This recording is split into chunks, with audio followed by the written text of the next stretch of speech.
কালি যে ভিডিঅ'ত দেখুৱাইছিলোঁ আমাৰ ইয়াতে কলনীতে আমি থকা ইয়াতে ছ'চাইটিত ডাঙৰ নিম গছডাল যে পৰি গৈছিলে, এয়া আজি ৰাতিপুৱাই গৈ গোটেই নিম পাতবিলাক লৈ আহিলোঁ।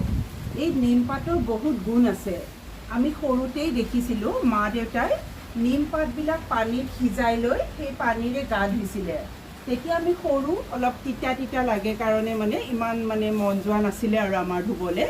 কিন্তু যেতিয়াই ডাঙৰ হ'লোঁ, ডাঙৰ হওঁতে আমি সেই কথাখিনি আমি বুজি পোৱা হ'লোঁ যে ইয়াৰ কিমান বেছি উপকাৰিতা আছে। আৰু এই যে এডাল ঠাৰিডাল যে ষ্টেম, এইডালেৰে আমি দাঁত ব্ৰাছ কৰিব পাৰোঁ। দাঁতোন বুলি কয় সেইটো। দাঁতোন এই দাঁত ব্ৰাছ কৰিলে এইডাল আমাৰ দাঁতবিলাক বেছি ভাল হোৱা বুলি কয়। আৰু আমি নিজেও দেখা পাওঁ কিমান টুথপেষ্টত নিম থাকেই, তাতে লিখাই থাকে নিমৰ গুণটো আমি সেইফালৰ পৰাও আমি গম পাব পাৰোঁ। আৰু তাৰ উপৰি মোৰ শাহুক দেখিছিলোঁ নিমপাতবিলাক ভাজিছিলে আৰু মোৰ হাজবেণ্ডেও খুব ভাল পায় খাবলৈ। মই শাহু মাৰ নিচিনা নোৱাৰোঁ, কিন্তু তথাপিও মই চেষ্টা কৰোঁ আৰু কৰিবলৈ। ভাজি লোৱাৰ পাছত অলপ দেৰিকৈ আৰু দেখুৱাই দিয়া বৰষুণ কেনেকুৱা বৰষুণ দি আছে।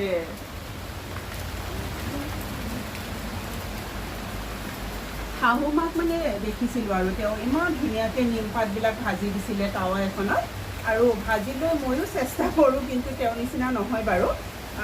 আমাৰ পেটৰ কাৰণেও খুব ভাল, গতিকে মই ইমানখিনি নিম আজি গোটালোঁ। ভাল হৈছে এইবিলাক দেখুৱাই দিয়া কিমানখিনি নিম আহিছে।